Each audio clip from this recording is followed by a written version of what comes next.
Podemos continuar? Glória a Deus. Na última reunião, começamos a falar sobre continuamos falando sobre o terceiro princípio do andar no Espírito. O primeiro princípio qual que é? Andar no Espírito implica em andar em? O segundo princípio, andar no Espírito implica em andar pela? E o terceiro princípio, andar no Espírito, é andar também no sobrenatural de Deus. E nós vimos na última reunião alguns princípios pelos quais o Espírito do Senhor nos guia. Tudo isso é no nosso espírito. O primeiro é através do impulso do Espírito. O segundo, através do testificar do Espírito. E o terceiro, através da paz do Espírito. A quarta maneira como o Senhor nos guia, através da consciência do Espírito. O que é a consciência? Eu falei para os irmãos, o nosso espírito humano tem 3 funções básicas: intuição, consciência e comunhão. A intuição é um saber espiritual, que não veio através dos sentidos naturais ou influência exterior.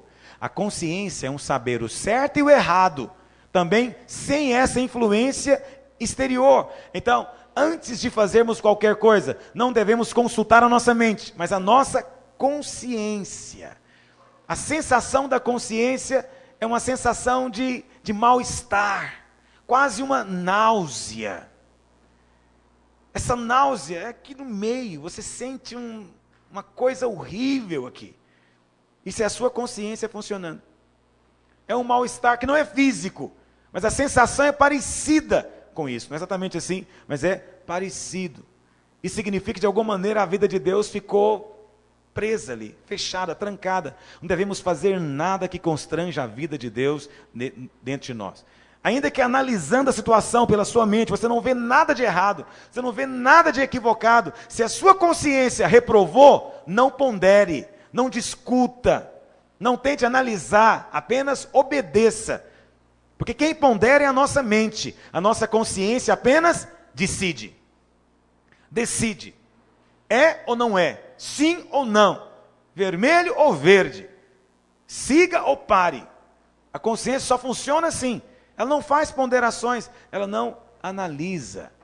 Existem muitas coisas que, mesmo que não sejam pecaminosas, não são aprovadas por Deus na nossa consciência. Não estamos entre aqueles que andam baseado meramente no certo e no errado, no bem e no mal, segundo o critério moral da mente.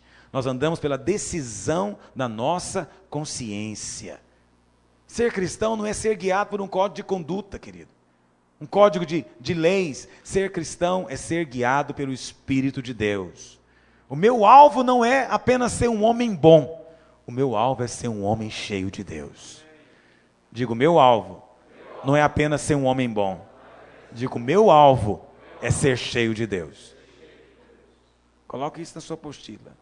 Isso é chave. É o propósito de Deus. Vamos avançar. Sexta, eu parei, era quarta ou quinta? Quarta, né? Quinta maneira como o Senhor nos guia. Através da sua palavra escrita. O que acontece, irmãos? Você há de convir comigo que essa voz interior, esse testificar, esse impulso do Espírito, é algo bem subjetivo, é ou não é? É algo bem sutil. E nós podemos nos equivocar muitas vezes, seguindo a direção exclusivamente por esse meio. Nós precisamos também, você sabe, nós às vezes somos influenciados também por muitos desejos e motivações que nos são inconscientes, nós não percebemos, mas elas estão ali. Precisamos ter cuidado.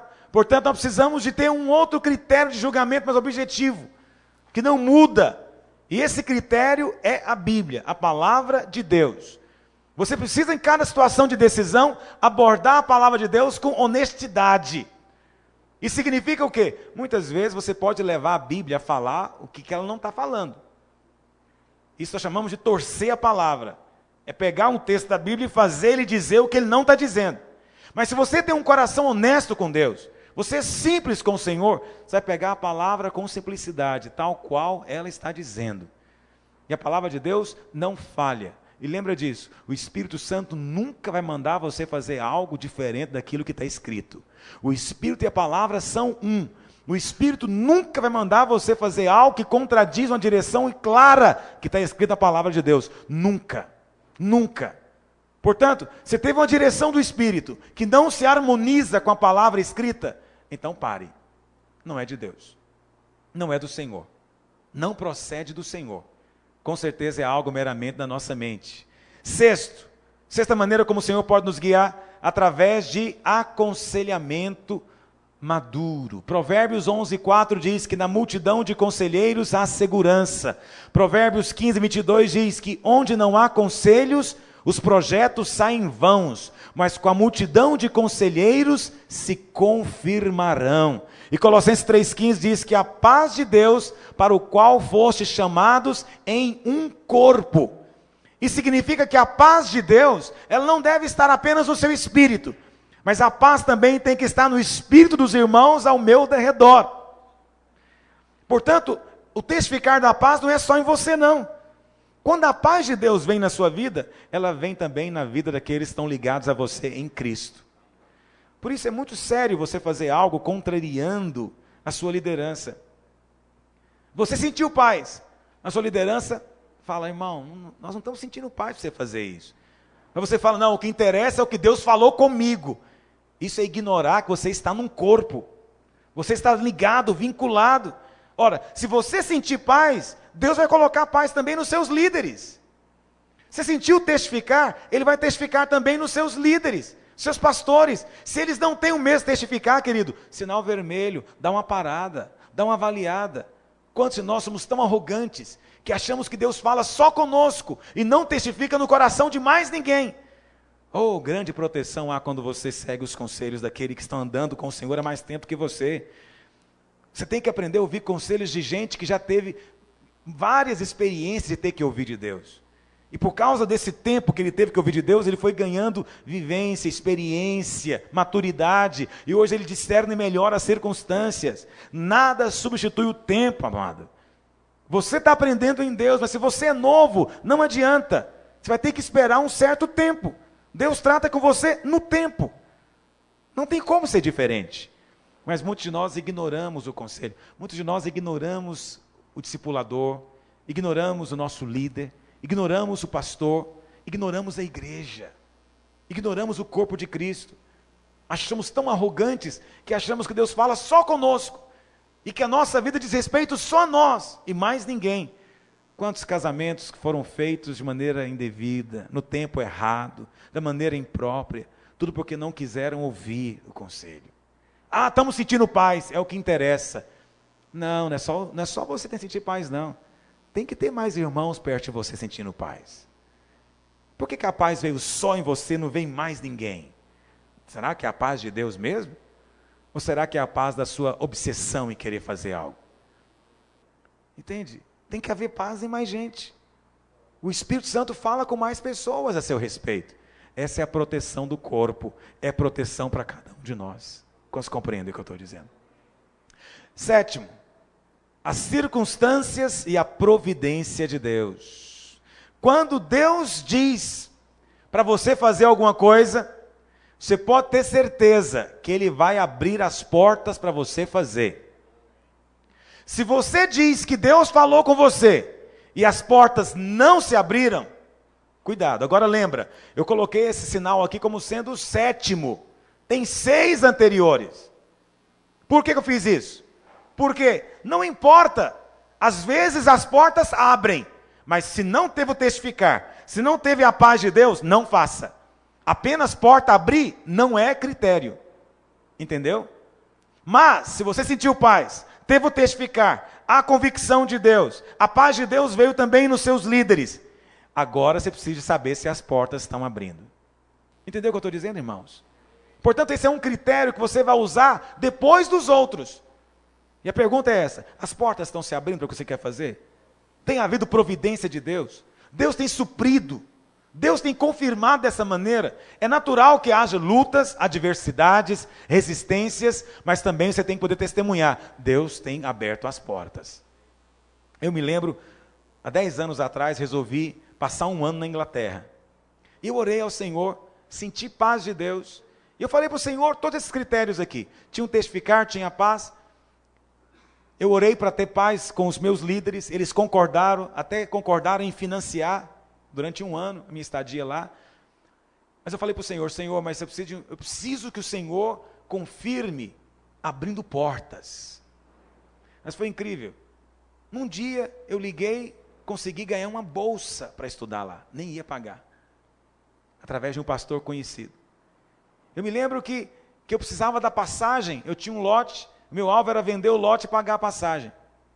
Foi incrível. Quando apareceu a bolsa, eu anunciei o lote. Uma semana depois, foi vendido. Comprei a passagem. Eu me lembro que eu ia estudar no interior. E o irmão que ia me ajudar morava em Londres. A uns 200 quilômetros da cidade que eu ia ficar.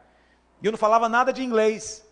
Eu pensei comigo, como é que eu vou chegar agora lá na Inglaterra e eu vou chegar nessa cidade sozinho, como é que vai ser? E quando eu cheguei em Londres, esse irmão foi me pegar no aeroporto, a primeira coisa que ele me disse, ele falou, eita, Deus gosta de você mesmo, hein? Apareceu um problema, eu vou ter que ir justamente na cidade para onde você vai. Eu falei, aproveita e me leva. E ele falou, é claro, eu vou ter que te levar mesmo. E acabou que eu fui com ele de carro, ele me deixou na porta, no lugar onde eu ia ficar. Coisas impressionantes. Não falava nada de inglês. Tinha que alugar uma casa para poder morar com a minha família, que eu fui primeiro. Deus me mandou, eu comecei a orar, o Senhor me conduziu para o mobiliário certo, o lugar certo. Eu aluguei a casa sem falar nada de inglês. Fico pensando, nós estamos tentando alugar casas agora nas cidades para abrir as igrejas. Tão difícil, tem que ter a lista, tem que ter tanta coisa. Eu cheguei lá, nem falava o idioma e aluguei a casa. Fico pensando, como Deus foi confirmando aquilo? Isso me deu uma completa tranquilidade de saber, eu estou no centro da vontade de Deus. Eu estou aqui por um propósito divino.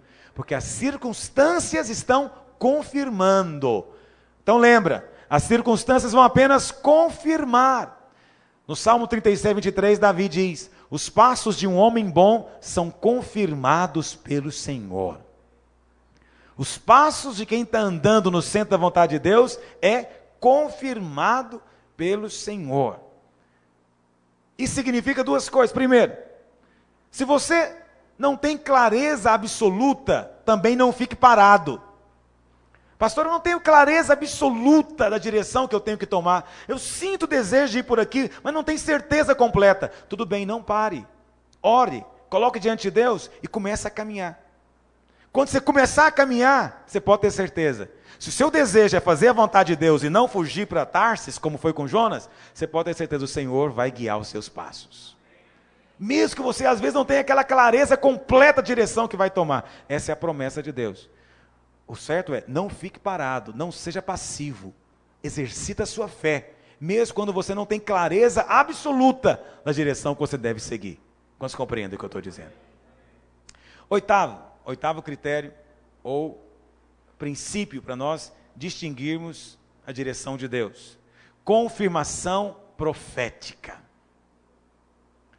Deus fala através de profecia, irmãos? Sim ou não? Sim. Isso é algo sobrenatural. E a orientação de Paulo é, não desprezeis profecias. Mas sobre profecia, você precisa ter alguns cuidados ou critérios para você segui-la.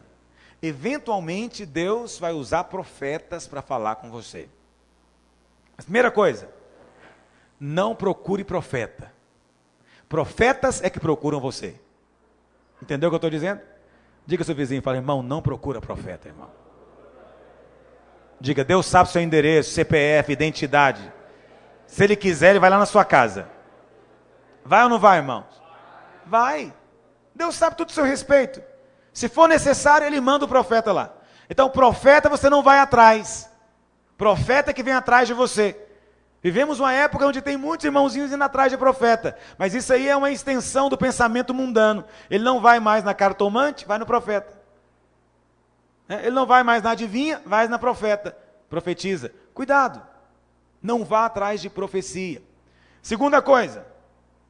Profecias não devem iniciar coisa alguma. Profecia apenas confirma. Entendeu o que eu estou dizendo?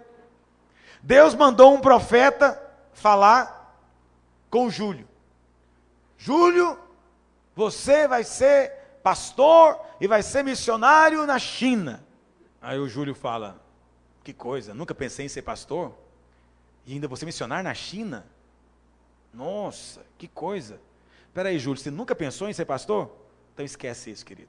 Não é de Deus. Esquece isso. E se for de Deus, primeiro ele tem que falar com você, e não com o profeta. Que história é essa? Nunca falou com você isso? Nunca te despertou nenhum desejo? E agora ela vem falar com você? Entendeu o que eu estou dizendo? O que é de Deus? É o seguinte, o Júlio está na casa dele orando, Deus, eu quero ser pastor, Senhor, confirma comigo, eu te sinto no meu coração, oh Deus, faz de mim, homem do Senhor, eu quero te servir, tempo integral.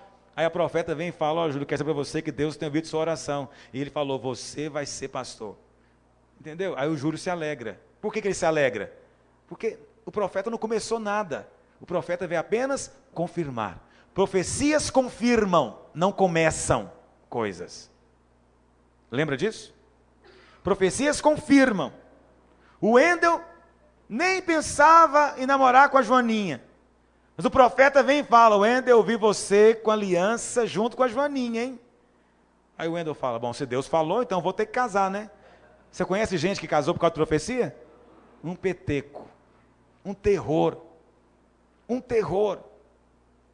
Por quê? Porque iniciou coisas. Esse é o grande equívoco. Iniciou coisas. Profecias confirmam. Já recebi muitas profecias. A maioria delas veio apenas a confirmar. Porque Deus quer colocar mais fé no seu coração. Deus quer te trazer mais conforto por causa das adversidades que podem vir. Terceira coisa, declarações proféticas não são infalíveis. Não é porque o profeta falou que aquilo agora é inerrante, perfeito. Ah não, o profeta falou. Esse é um equívoco. Quando o profeta está falando, quem é que está falando? É Deus ou é o profeta? Profeta. É o profeta. Eu estou aqui pregando. Quem está falando? Sou eu ou é Deus? Sou eu. E o que eu estou falando tem que ser avaliado, se está de acordo com a Bíblia. Deus pode usar o que eu estou falando para falar com você. Mas eu não posso me desculpar dizendo, não, eu não falei lá não, quem falou lá foi Deus, vai falar com ele. Posso fazer isso, irmãos? Eu sou responsável pelo que eu falo aqui. E vou prestar conta diante de Deus. Vou ou não vou? Assim é o profeta. Qual a diferença? É que o profeta ele usa toda aquela pompa, né? Assim diz o Senhor. Eis que falo contigo. Não é assim? Eis que te digo, eis que te digo. Então, como ele usa essa postura? Há uns anos atrás, uma irmãzinha, garota, 10 anos de idade, 8 anos por aí, Deus começou a usá-la em profecia numa célula. E sabe o que acontecia na célula? Primeiro ficou cheia. Mas na hora que começava o louvor, que a irmãzinha ficava cheia do Espírito, eles pegavam uma cadeira alta, colocavam ela em cima, e todo mundo ajoelhava na frente e dizia, fala Senhor. Nossa igreja acontece de tudo, irmão. Só até eu ficar sabendo. Só até chegar ao meu conhecimento. E aí, a molequinha lá, como é que você acha que ela sentia? Na glória. Todo mundo ajoelhado na frente dela, aí o negócio ficava bom mesmo. Entende? Por que eles faziam isso? Porque eles achavam que era algum tipo de possessão divina. Que o Espírito Santo possuía ela e falava através da boca dela. Não era a menina que estava falando, não. Era Deus diretamente falando na boca dela. Isso só acontece com demônio, filho. Demônio fala na boca dos outros. Deus não. Deus usa a sua boca, mas a boca é sua e as palavras são suas também. E tem que ser julgadas, avaliadas. Portanto, você não deve ter essa reverência toda com a profecia. Oh, o profeta falou, silêncio, reverência. Não, calma, vamos ouvir. Mas você deve ouvir como sendo a palavra do profeta, que tem que ser avaliada e julgada. Julgar está de acordo com a Bíblia, de acordo com a palavra de Deus. Se os demais irmãos que estão ali sentiram testificar também de Deus, sentiram paz de Deus.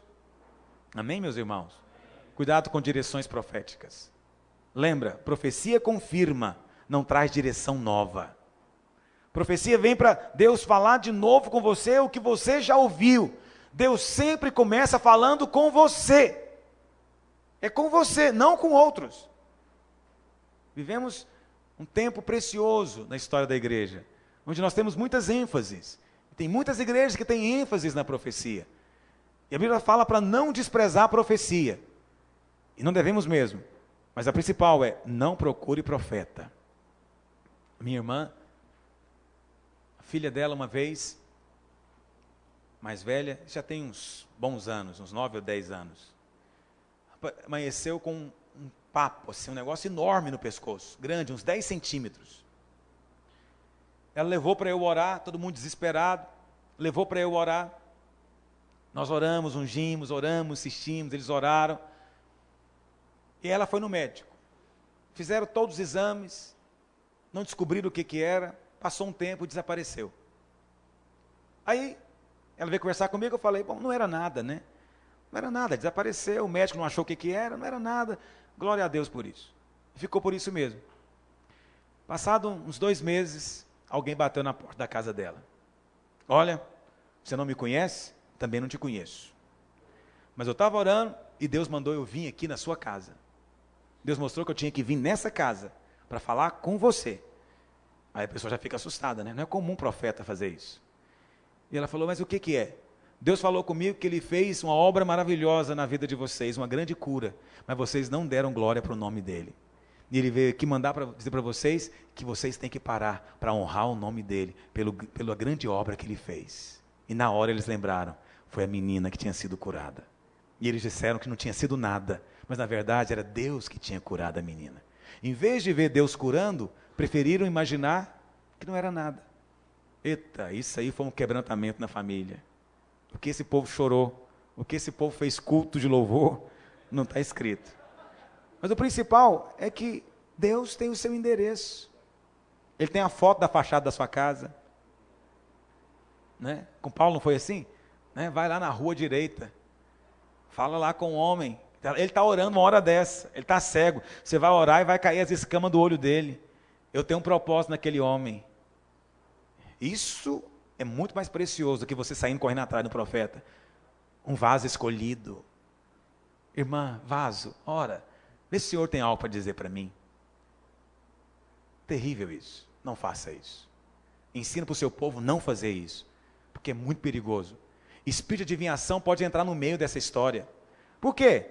Porque quando você procura o profeta, ele se sente na obrigação de ter que te falar alguma coisa. E às vezes ele não tem nada para dizer, mas para não perder a reputação, porque ele tem uma reputação. Como é que você vai embora dizendo que você foi lá e Deus não usou ele? Ah, mas Deus vai usar. Se Deus não usar, ele mesmo usa. Ele vai dizer alguma coisa.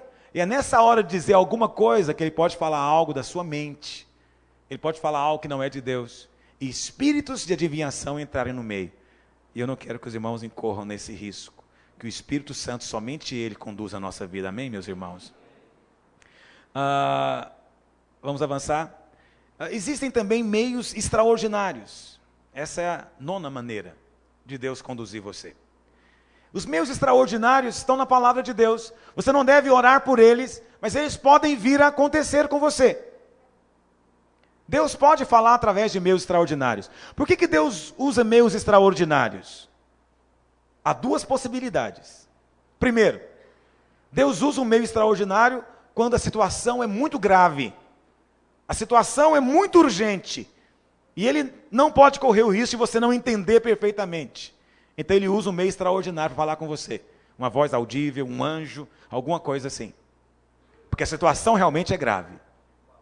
Tipo José, que o anjo ia falar com ele. Maria, não é verdade? Mas também você deve avaliar. Meios extraordinários pode significar também que você é tão surdo que Deus não tem outro jeito de falar com você. Você é tão cego que não tem outro meio de Deus falar. É igual Balaão, tão cego que o Senhor colocou uma mula na frente dele. Dá para ver Balaão testemunhando, dizendo, ei, irmão, tive uma experiência tremenda com Deus. Vim andando pelo caminho e a mula falou comigo. Na hora que ela falou, arrepiei todinho. Falei, até eu arrepiaria. Uma mula falando, como é que será que foi a voz dela? Abraão, ou Balaão. Por que Deus teve que falar assim com Balaão? Porque ele era surdo para com Deus. Ele não ouvia de outro jeito. Então, cuidado com isso. Não busque experiências extraordinárias, mas apenas saiba que elas podem acontecer. Quais são as 2 experiências extraordinárias mais comuns no meio dos crentes? A primeira é sonho. É a maneira mais comum. Crente tem sonho, como o povo sonha. Como tem irmão que sonha? Direto me ligando, pastor, eu sonhei, o que você acha que é? Eu vou te dar uma regrinha bem simples com relação ao sonho. Se você sonhou e não sabe o que significa, esquece. Se for um sonho de Deus, você vai saber na hora o que é. Quando você acordar, você já sabe o que é. Pastor, por que você diz isso? Porque na Bíblia, os únicos que não sabiam o significado do sonho eram os descrentes. Quem que foi? Faraó e Nabucodonosor. Se você é crente, você sabe o significado do seu sonho. Quantos entendem o que eu estou dizendo? Porque tem irmã que sonha muito. Eu falo das irmãs, mas não é preconceito não, porque elas sonham mais do que os irmãos. E às vezes tem irmã que fala. Uma vez uma irmã me procurou para contar um sonho que ela teve com a outra irmã da igreja. E ela falou, pastor, eu tive um sonho. Eu falo, conta, irmã, qual foi o sonho? Eu sonhei que eu vi a fulana, ela estava na minha casa. E na minha casa tem uma garagem que tem uma rampa. E ela estava embaixo da rampa. E a minha filha estava lá em cima da rampa. E ela chamava a minha filha, vem, desce a rampa. E eu acordei. Eu falei, e aí? O que isso significa? Pastor, eu acho que eu sei o que é. Aquela rampa é homossexualismo. Eu falei, é mesmo? Aquela irmã que estava embaixo tem problema homossexual. A minha filha em cima, ela está chamando a minha filha, seduzindo a minha filha. É Deus me advertindo. Eu falei, irmã, não fala mais isso não. Não conta para ninguém não. Fica só entre nós dois. Isso é a coisa mais maluca que eu já ouvi até hoje. Não faz isso não. Mas a irmã não me ouviu. E saiu espalhando. E arrebentou com a vida da irmã.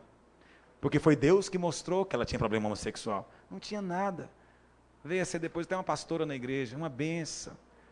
Tudo porque alguém teve um sonho. Cuidado com o sonho. Se Deus quer falar com você em sonho, vai falar sobre você, não sobre os outros. Está me ouvindo? Cada um sonha. Por que Deus pode usar o sonho de cada um? Por que tem que usar o seu sonho para falar com o outro? Se os dois estão dormindo. Deus fala com cada um no seu sonho. Tá bom? A segunda maneira mais comum com Deus fala através, ou fala com os crentes hoje em dia, de maneira extraordinária, é através de anjos. Os anjos falam. Gálatas 1,8 diz, ainda que um anjo vindo do céu vos pregue um evangelho que vá além do que temos pregado, seja anátema. Deus pode enviar um anjo para falar com você, mas lembra, o diabo pode enviar anjos também. Portanto, cuidado. Anjos têm que falar a palavra. Se um anjo vier a você, e ele não falou a palavra que está escrito, não concordou com o que está escrito, ainda que seja um anjo, não é de Deus. Está me ouvindo? Mas pode acontecer de ter anjo. Uma terceira maneira é a voz audível de Deus. Deus pode falar de maneira audível? Pode. Mas essas maneiras extraordinárias, elas não são o padrão, não são o modelo. O padrão de Deus é, Deus fala conosco no nosso espírito. O nosso espírito tem a função de sintonizar a voz de Deus. Amém? Fica de pé onde você está. Vamos orar com um com o outro mais uma vez. Ora com seu irmão, para que Deus dê a ele um espírito sensível nessa hora. E que seja capaz de discernir as direções de Deus. Ser cristão é ser capaz de discernir essas direções todas. Amém? 2 a 2, ora por ele agora. Libera a bênção de Deus sobre ele. Um coração sensível para Deus.